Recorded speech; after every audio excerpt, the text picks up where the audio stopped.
All right. Well, hey, Innovate. Welcome to Let's Make a Deal with Drew and Jimmy. I'm Drew Sutton, as you know, and this is Jimmy Newson.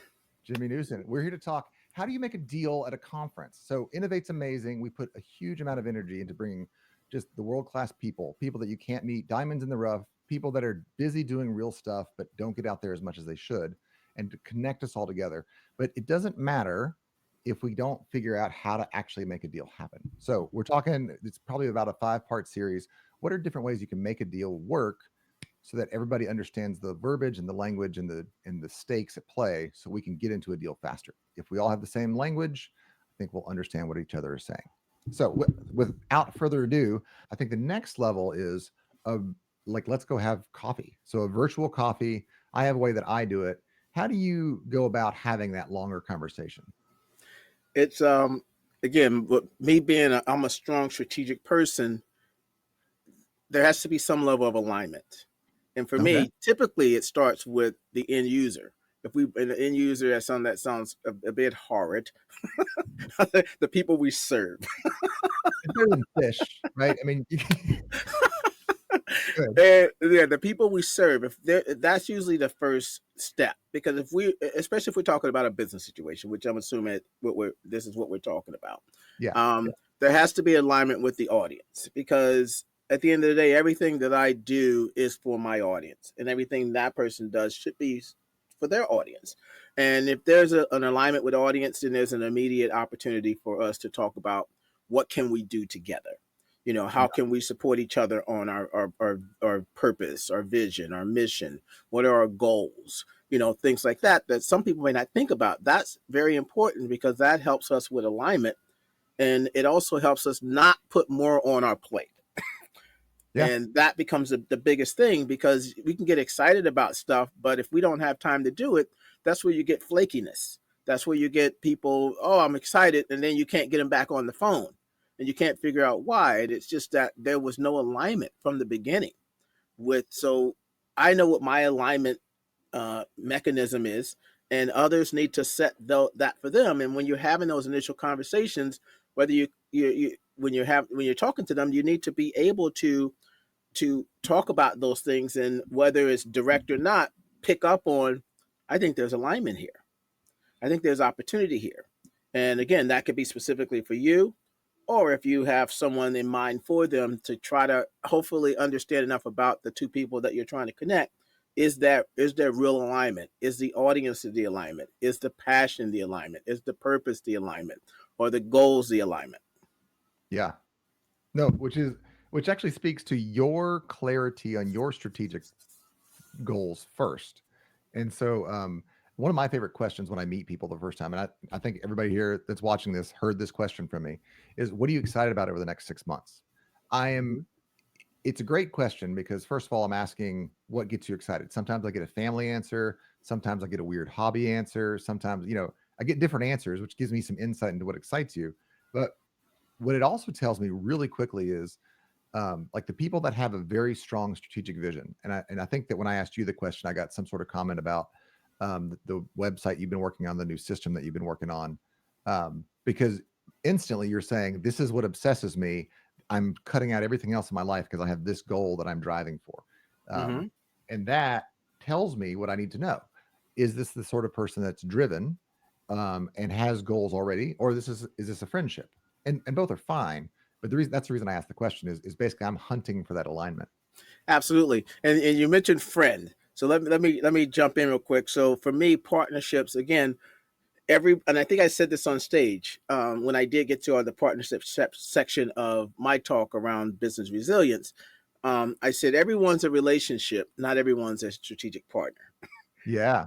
And I go because at that point, and they go, because I used to just say everyone's not a strategic partner. People be like, well, what do you mean? I go, not that they're not a great relationship, they're just not a great partner.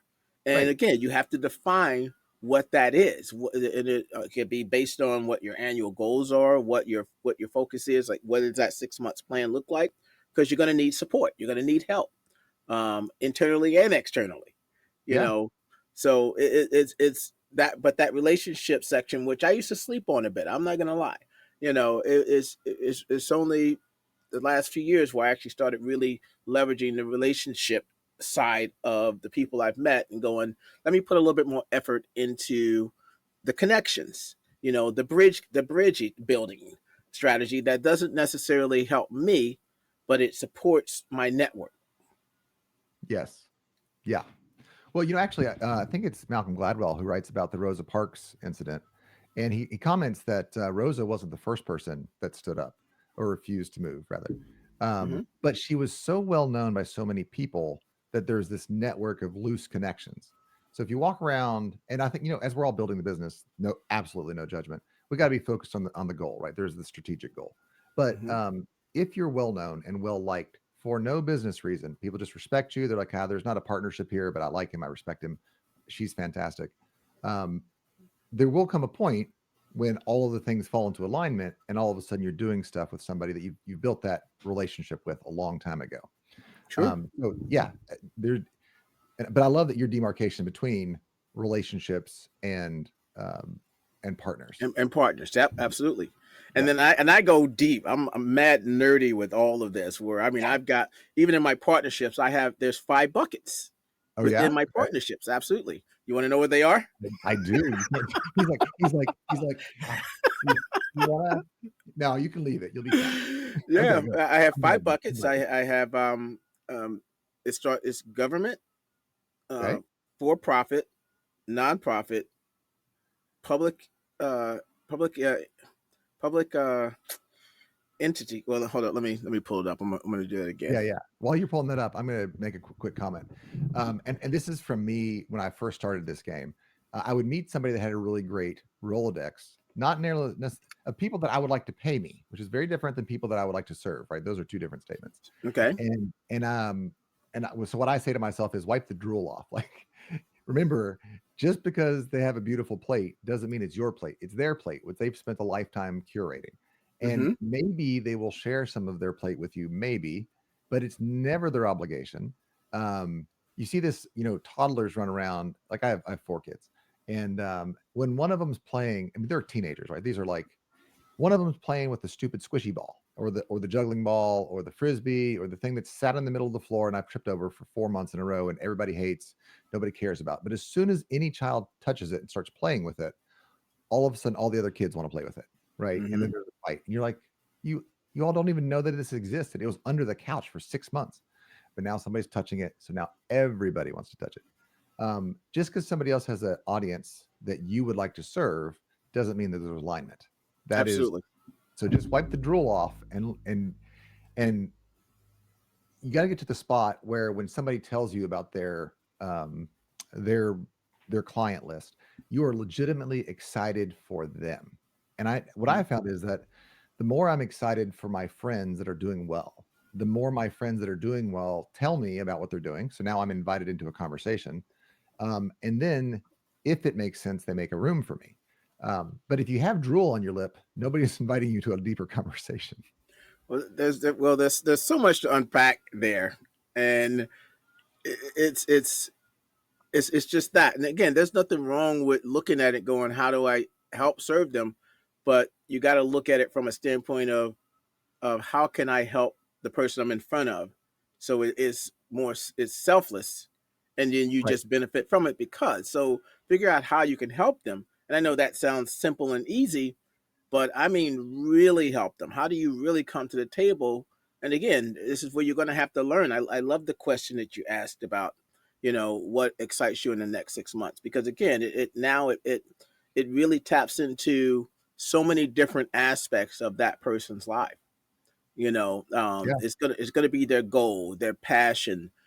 Even if it's a passion project, and let's say it's a passion project and not even a work related thing. Now that's a whole another level of connecting with them on a partnership level, because then it wouldn't have anything to do with work, but it definitely has something to do with alignment, especially if you're Yeah. both into a specific cause or a specific something that can build a different type of a strategic relationship, which I don't think I have one of those. And to go back Yeah. to that, I wanted to say, here are I have a series of strategic partnership. I track everything.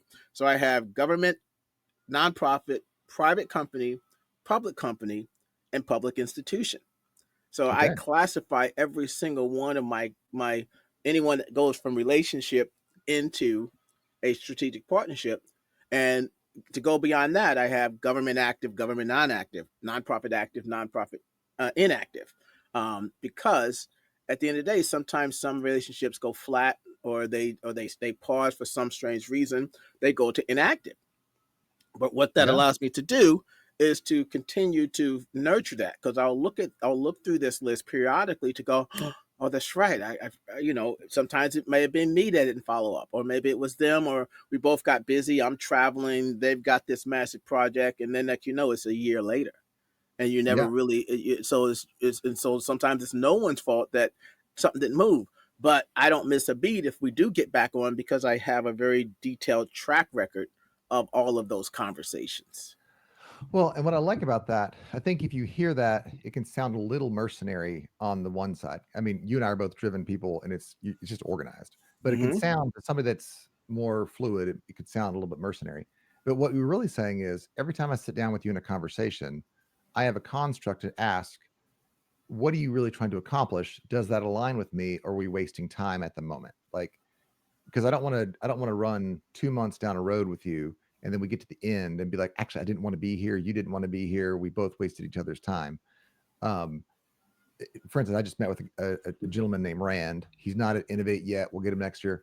Okay. Uh, and he and I had an affinity, and we're like, yeah, we should talk about something. You met Rand in New York. Um, Okay. and he was like, he said, I'm interested in Kentucky. That's the alignment. Like, he's interested in investing in Kentucky. And I said, hey, let's have a follow-up call so I can hear more about your objectives, so I can see Mhm. if there's overlap.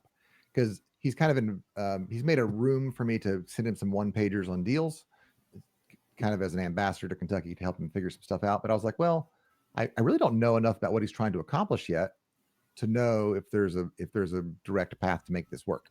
Mhm. And so we had a virtual call expressly to discuss, what are you trying to do? How can so I can, because that's something, it's not quite the appropriate conversation to have at a party, Yep. but I have to have that conversation. What are you really trying to knock out here before I can start? I don't want to send him 2 or 3 one pagers, which are going to cost me 4 hours to put together, Hmm. only to find out that I'm sending him orange juice stuff and he's interested in raisins. Absolutely. Absolutely. Yeah. It's important to have that, or as many discovery calls as possible. And I think that's where a lot of individuals kind of skip over that step. They go from the introduction to just trying to figure out how do we actually work together without going through that discovery phase. Yeah. And that's, so when I get on a call, especially an introduction, someone that introduces someone to me, or I meet someone and I want to go deeper, I treat that next call, minimum that next call, as a discovery call. I go, and it is such an important call to have.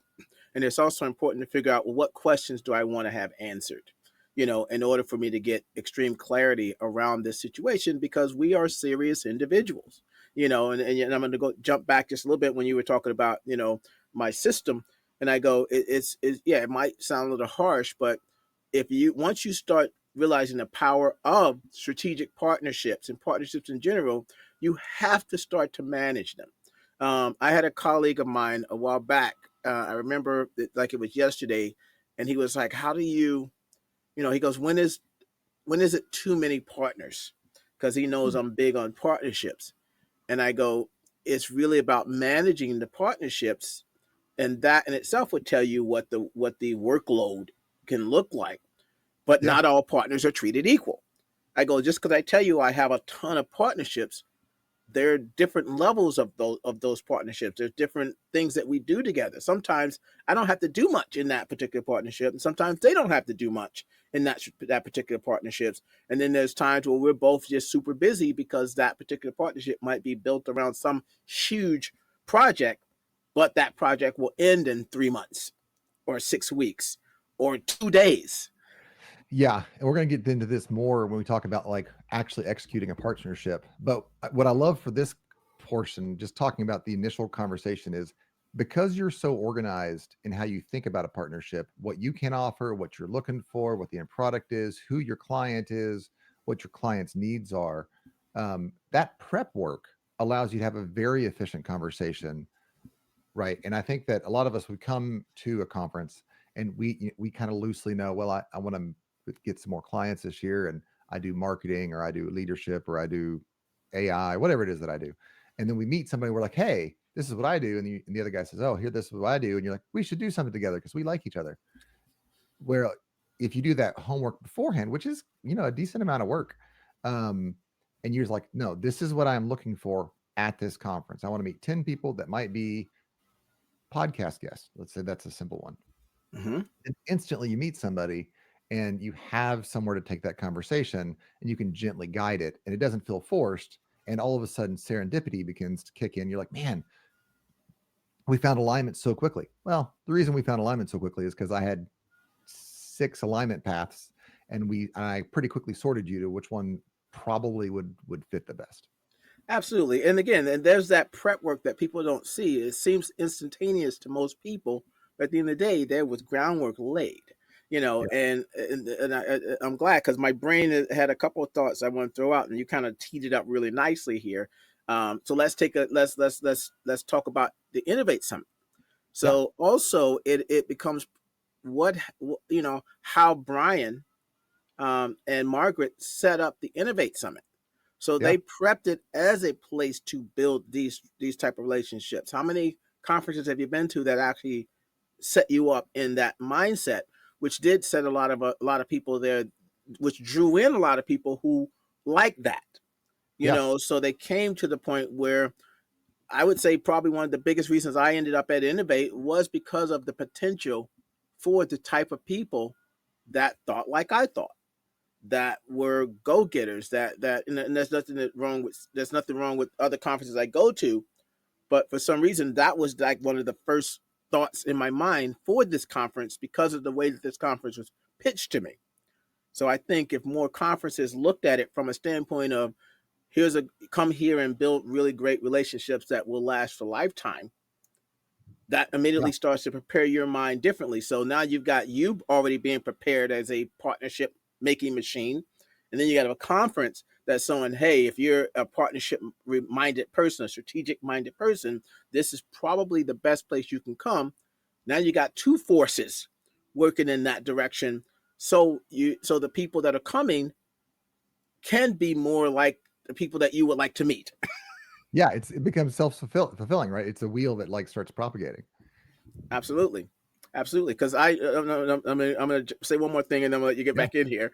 Um, I go to a lot of conferences, and I usually have to talk about this stuff, and then sometimes some people are hearing this for the first time, So there's less prep for me to get people on the same page when I go to an Innovate Summit versus going to a different summit where I'm here and someone goes, hey, I want to work with you, and I'm like, there's some steps we're going to have to take.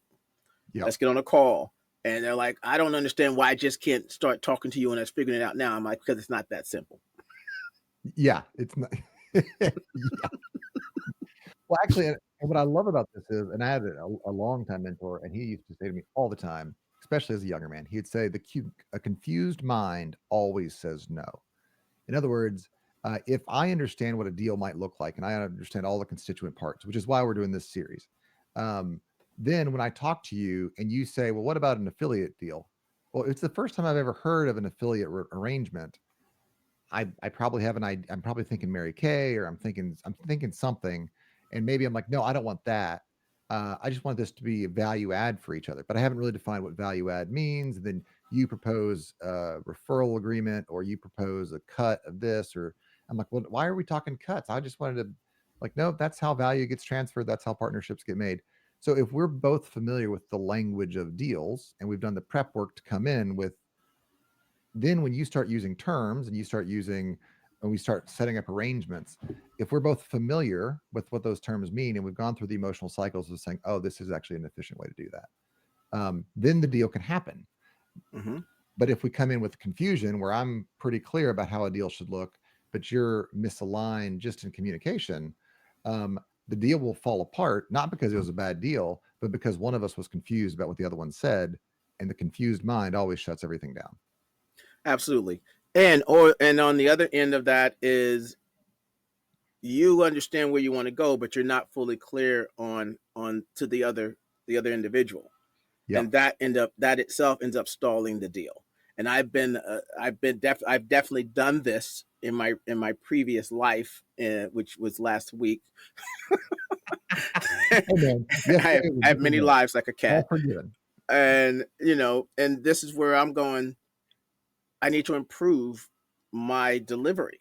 I need to There you improve go. the expectations on my end, and I'm taking note. I had a call with a colleague of mine who we've done projects with, and we're working on a big project, and for some reason the project is stalled, and I told him, I go, it's my fault. I go, I realize I need to, he goes, well, what are you going to do? I go, I'm going to take everything I think that went wrong, and I'm going to analyze it, and I'm going to look at it and go, I need to systematize this issue. Yeah. I need to put it into a process because I have to get closer to a no.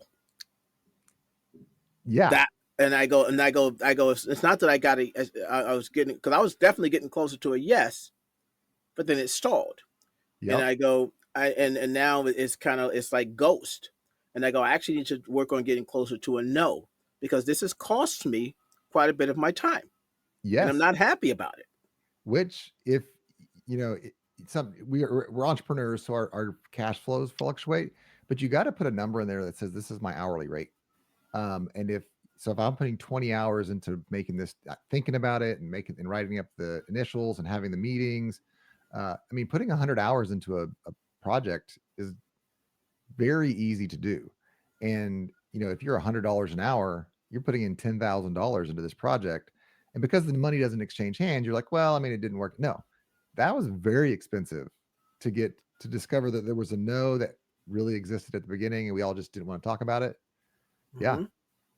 Yep. And the crazy thing is, I could have sworn everything was right, but still something went off the rail.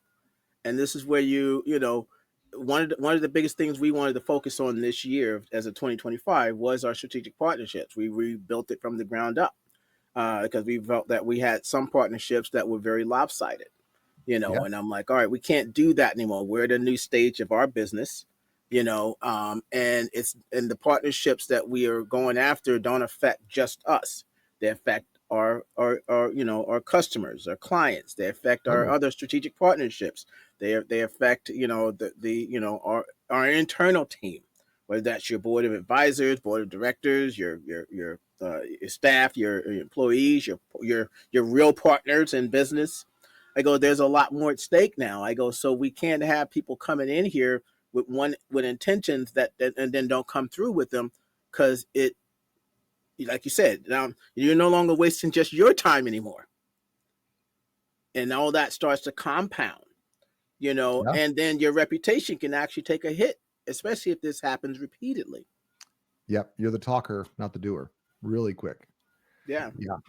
All right. I'm going to switch this over to hyper tactical when it comes to a follow up meeting.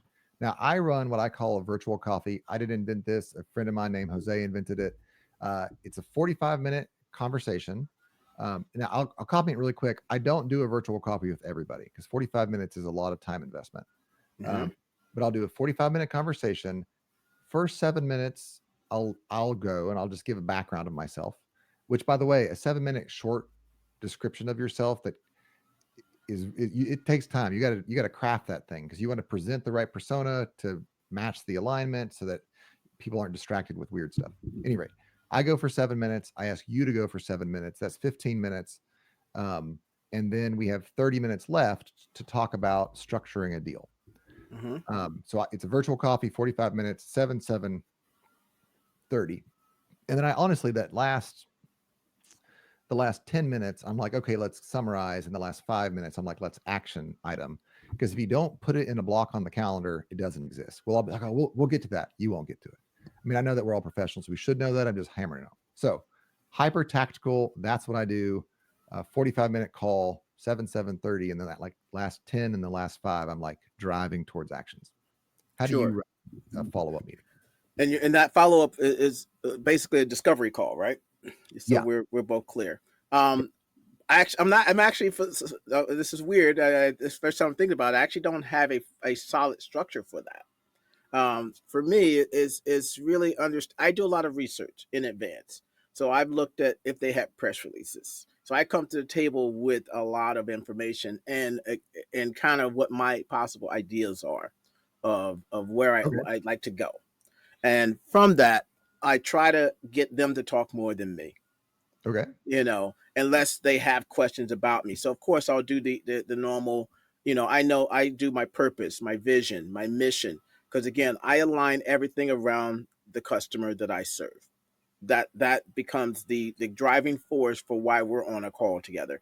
If we're talking about investing resources in each other's on each other's path. Okay. So that to me becomes that force, that foundation. And then from there, I'll talk about, I'll briefly mention, here's our vision, here's our mission, here's where we're going to go. And the reason why I do that is because we teach that a lot inside of our community. Because when we're clear, it makes it easier for everybody else to go to fully understand who we serve and how anybody, including themselves, might be a part of that. Why it's important for us to communicate and talk together. From that standpoint, there's a series of questions that I have. So they're pretty general, those questions, and it's usually based on, what are what's their vision, what are their goals, what are they focused on in the next 6 to 12 months.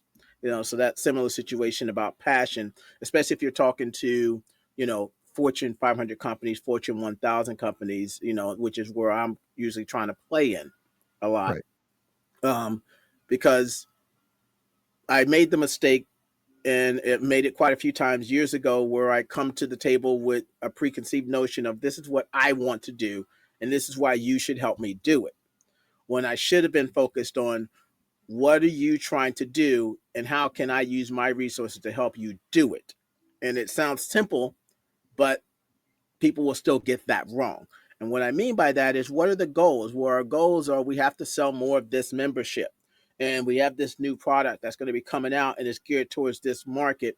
And here, A, B, and C, the things we have to do. And you're like, oh, and now you have to do more work. And you can do that either in real time, or you can let me get back to you on a second call and go, here's what I propose to help you do that because we've already done this. Now you become a part of the solution, and you're not putting more on their plate and hoping that they're going to carve out time, energy, resources, money to help bring your thing to life because you think it's a good Oh, idea that they're involved in. yes. You gotta wipe the drool off. Just because the other person's valuable doesn't mean they fit with what you're trying to push. You gotta fall in love with what they're doing Yep. and see if there's that alignment, see if you can add value. I love it. Yeah. So All right. yeah, so that's how I run that my discovery call.